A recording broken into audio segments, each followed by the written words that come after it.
I am 27 and my wife is 26. We have been married for 6 years and have known each other for 10 years. As high school sweethearts, we have been together since 2012. I was 17 and she was 16 at the time. I had only been with one person before my wife and I was her first boyfriend. So as far as ex-war experience go, we were both novices. We dated for 4 years before we got married, really young. When we decided to marry, I knew that our journey wouldn't be without its challenges. My wife had come from a tumultuous background, marked by unstable home and the haunting presence of substance abuse problems. So I was a breath of fresh air in her life. During our high school days, she would stay with me for days, and her parents wouldn't care that their daughter wasn't home. My mom and dad knew how much we loved each other and accepted her as part of the family earlier on. I was blessed to have parents who stood by my side, offering unwavering support throughout the entire process. From the moment I introduced my wife-to-be to my parents, they approached the situation with open hearts and minds. My parents came from a humble beginnings. My dad, 52,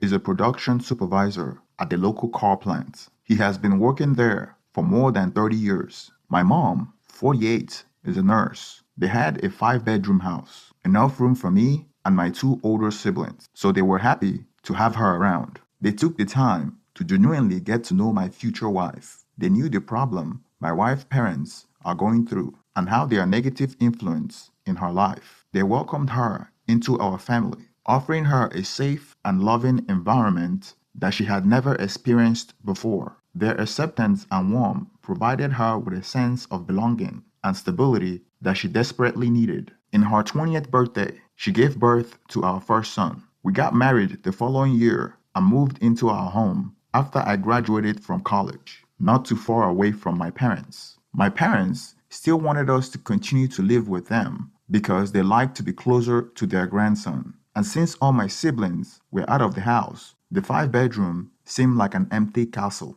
After graduating, I found a job as a design engineer for the automotive company that my dad works at. My wife went to college to be a teacher, but we thought it's best she becomes a stay-at-home mom to take care of our growing family. My parents downsized from a 5-bedroom house to a 3-bedroom home to reduce their overhead, and because my siblings and my niece and nephew were only there during the holidays. Life has a way of presenting us with unforeseen challenges that test our resolve and shape our character. In my case, when I turned 24, my wife was pregnant with our 3rd child at the time when tragedy struck, and I almost died in a motorcycle accident. The motorcycle accident marked the beginning of a tumultuous period. As I dive into the narrative of my accident, the grueling months spent in the hospital, the loss of my income, the financial strain that caused my wife and child to stay with my parents, and the heart-wrenching realization that my wife slowly started losing interest in our relationship as the hospital visit dwindled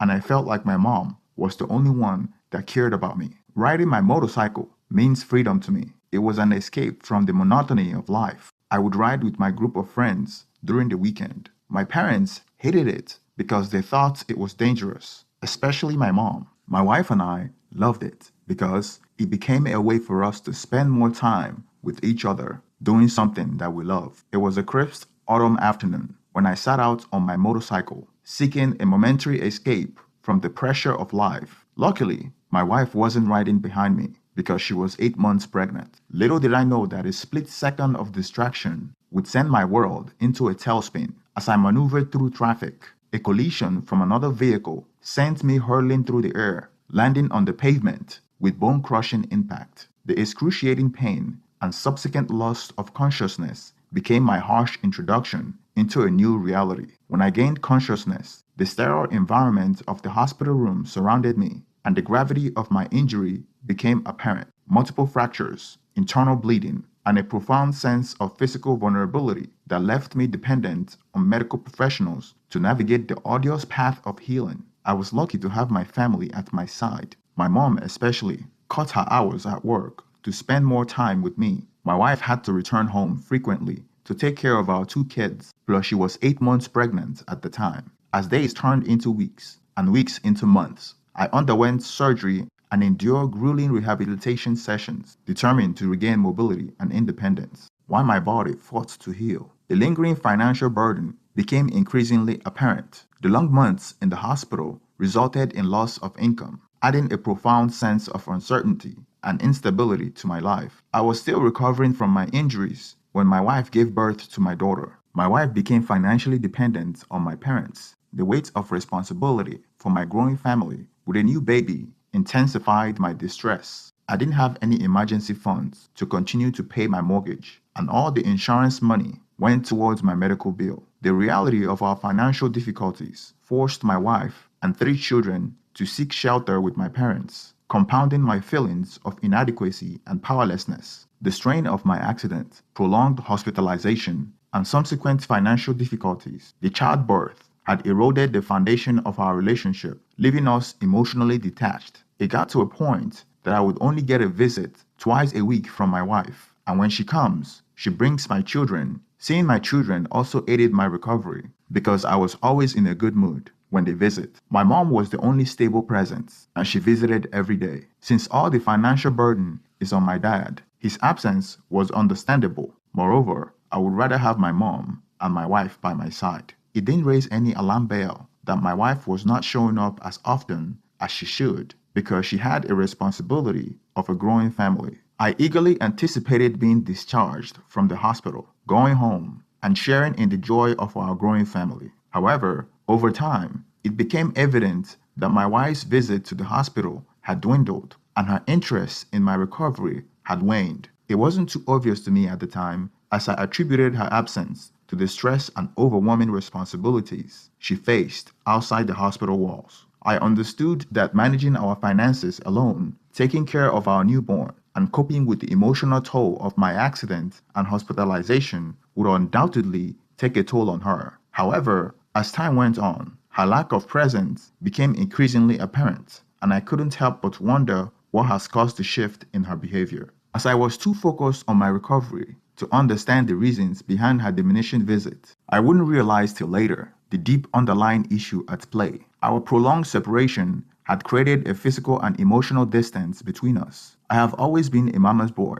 and my wife knew that, so I thought she wasn't showing up because she knew my mom was always there for me. Although I knew my dad was supporting us financially, I would inquire how she was faring financially because I felt helpless not being the provider. She would always tell me that my dad provides. I thought the pressure of taking care of our growing family took a toll on her emotional well-being and left her with little time or energy to devote to my recovery. After 7 months at the hospital, it was time to return home. I soon realized that the physical healing was not the only challenge I faced. The emotional toll of my accident and the subsequent strain on our relationship had left its mark on our intimacy. I found myself struggling to reconnect with my wife on a deeper and intimate level. The physical pain and the limitation caused by my injury played a significant role in my hesitance to engage in intimate moments. The fear of excavating my injuries or experiencing discomfort became a barrier that prevented me from fully embracing physical closeness with my wife. The trauma of the accident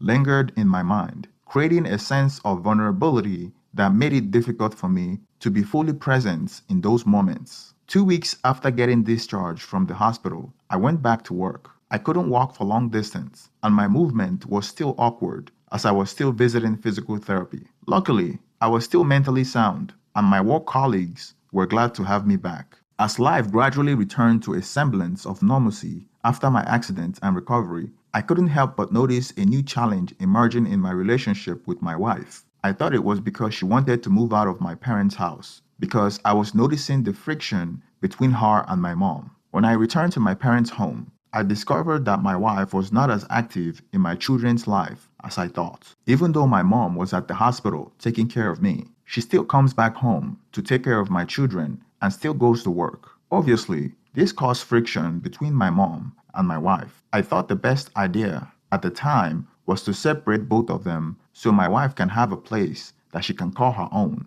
before my mom and wife damaged their relationship beyond repair. They went from acting like mom and daughter before my accident to arguing constantly when I returned home from the hospital. When I was discharged from the hospital, much to the chagrin of my parents, we decided to move into an apartment. After we moved into our new apartment, I noticed that she seemed increasingly distant, preoccupied, and constantly glued to her phone. The sense of emotional disconnection during XX plagued me during my recovery. During X, I felt like she was distant and it was just a chore for me to get off, like she couldn't wait for it to be over. I thought maybe because I wasn't 100% recovered, I still haven't gotten the full range of emotions on my hip. I was usually the dominant type in the bedroom during X, and she wasn't the type to ride or to take any sort of active initiative during X, besides BJ. So I thought it was a long road to recovery in the bedroom. However, as time went on, it became evident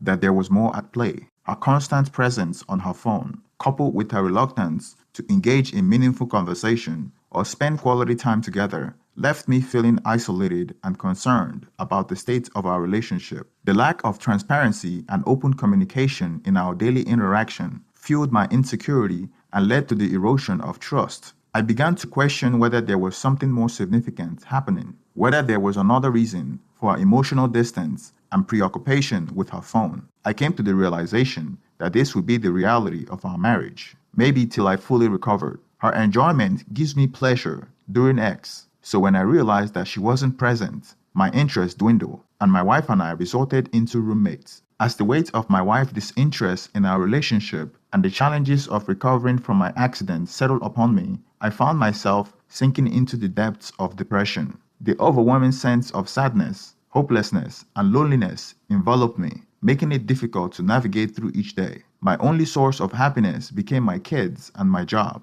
as I began to lose interest in X. I thought the bond between my wife and I transcended X. We were friends before we were lovers. I thought our relationship would survive this. Till one day, when I received a call from my mother. We spoke on the phone often, and she felt as though my dad was having an affair. Since my dad and I work at the same plant, she was asking me if my dad was always at work. I told her that I don't know, because I almost never see him at work. Our plant is big, and I am in the office most of the time, since I don't see him at work unless we run into each other or we intend to meet up for lunch. She asked me if my dad had any attractive female subordinates, and I told her maybe. The truth is, I wasn't sure because I wasn't paying attention to his direct reports and didn't have any reason to. I thought my mom was being paranoid, and I was dismissive about it, which turned out to be a big mistake. I didn't factor in her experience and what she was going through, which was shameful on my part. My wife and I even laughed about it when I returned home that evening.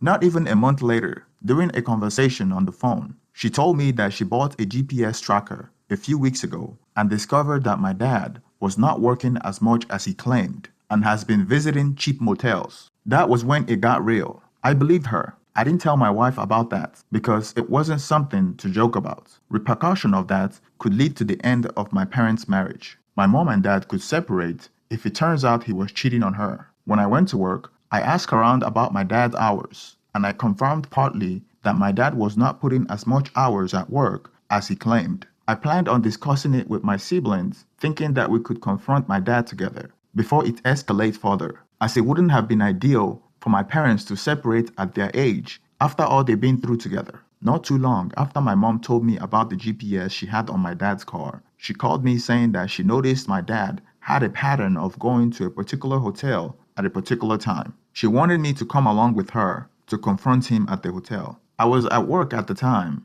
and I dropped everything I was doing to go along with her because I wanted to be able to control the situation and prevent it from escalating further. Confrontation like this could be dangerous, and I don't want my mom or anyone in that matter to get hurt. We arrived at the hotel in separate cars, and I saw my dad's car in the parking lot. My mom was already in the lobby waiting for me. I am not even going to tell you how my mom knew the room number of where my dad was staying, thinking she must have asked the front desk rep, or they knew each other or something. But that wasn't on my mind at the time. All I knew was that I arrived at the lobby, and my mom wanted us to go to room 256. That was where she claimed my dad was staying with his affair partner. On our way to the elevator, a housekeeping lady approached my mom, which confused me at first because they nodded like they knew each other before she followed us into the elevator. Maybe my mom paid the hotel housekeeping lady. Maybe she was a fake housekeeping lady, dressed to look like she works there.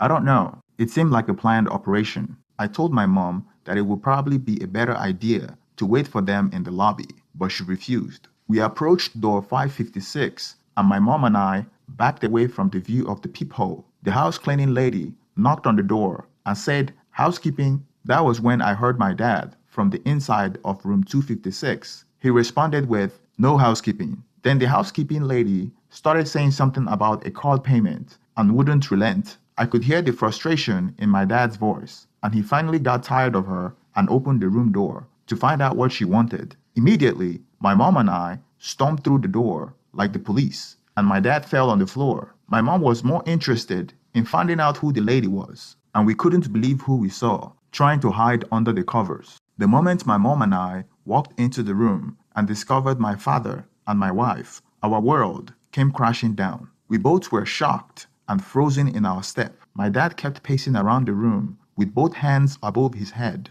leaving us speechless and confused. My wife was still in the bed, under the covers, acting like we couldn't see her. I came to the hotel thinking that I would be there to stop my mom from tearing the other woman and my dad to pieces. Now I felt so weak and hyperventilating. I had to step out of the room to get some fresh air. While I was walking out of the room, I heard my mom threaten my wife and my dad. I went to the hallway and sat down, trying to process what I just witnessed. The discovery was incredibly painful. It shattered the illusion of a stable and loving family and still traumatized me till this day. I felt betrayed by both my dad and my wife. I remember my mom crying and dragging my wife out of the bed, but I was zoned out at that point. I felt like dying. I felt like things would never be the same in my life. Although every fiber in my body was telling me to walk away from the hotel and drive off, I couldn't leave my mom behind. I didn't feel angry at the time. I was just feeling betrayed and exhausted in the worst way.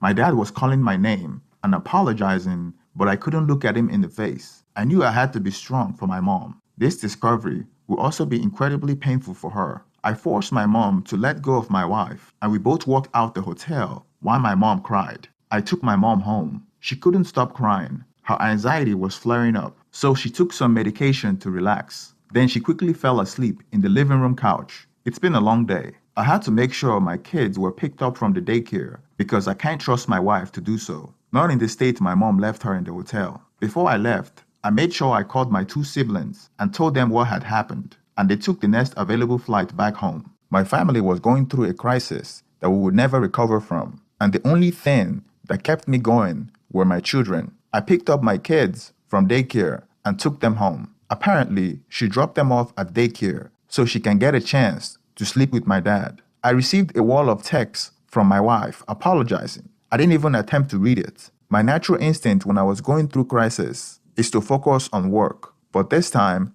I have to make sure my mom was okay. So I took time off work to stay home with her. My dad was able to return home when my siblings returned to town. I wasn't there when they confronted him because I wouldn't stand to be in the same room as him. To me, he's as good as dead. It was important for each family member to prioritize their own well-being. The impact of such a discovery was emotionally and mentally overwhelming, leading to feeling of betrayal, anger, and insecurity. The process of accepting that our family would never be the same was incredibly difficult. It involved coming to terms with the loss of my wife and my father. The idealized version of a unity and loving family has been shattered. My wife finally returned home 3 days after D-Day. We sat together in a civil manner, trying to discuss how we can move forward. She confesses that the affair started after she gave birth while I was in the hospital. She said the burden of taking care of all the kids was so much, and my dad was going above and beyond, and they started getting close. She claimed that he made her feel like she owes him something. And while my mom was in the hospital with me, they were watching TV one night, and then things escalated. They continued to have sex till they felt my mom was becoming suspicious. That must have something to do with when all of a sudden there was tension between them. It was just my mom's energy, sensing that my wife was a threat. After we moved out of my parents' house to an apartment, they started renting hotels and having sex in their cars. I was at work all the time, so I didn't notice my wife was off cheating with my dad. But my mother did. That was when she started suspecting that my dad was cheating. Not all stories end in happy ending. This one is not an exception. I was frank with my wife, and I told her that we'll be getting a divorce. My siblings came to town to make sure that my mom was okay. and that my dad would move out of the house. We all know that my dad has destroyed the family, and there is no way that we can recover from this and be as we were before. It has been about 9 months since D-Day, and I have finalized my divorce from my wife. My mom and dad's divorce are taking much longer because they had a lot of marital assets. I know hate is a strong word, but my mom hates my dad as much as I do. I don't even speak to him when we accidentally run into each other at work. He is dead to me. My now ex-wife returned to her teaching job, and we share 50-50 custody. I still haven't fully recovered from the motorcycle accident. I may never recover 100% mentally and physically because part of me was left on the roadside after that accident and the other half was left at the hotel. But one thing that's for sure is that despite how much this accident took away from me and how much my wife and dad betrayed me, I am determined to recover and to get on with my life for the sake of my children. Thank you for making it to the end of this story. Please share your opinion in the comment section. Don't forget to like and subscribe if you haven't. Thank you.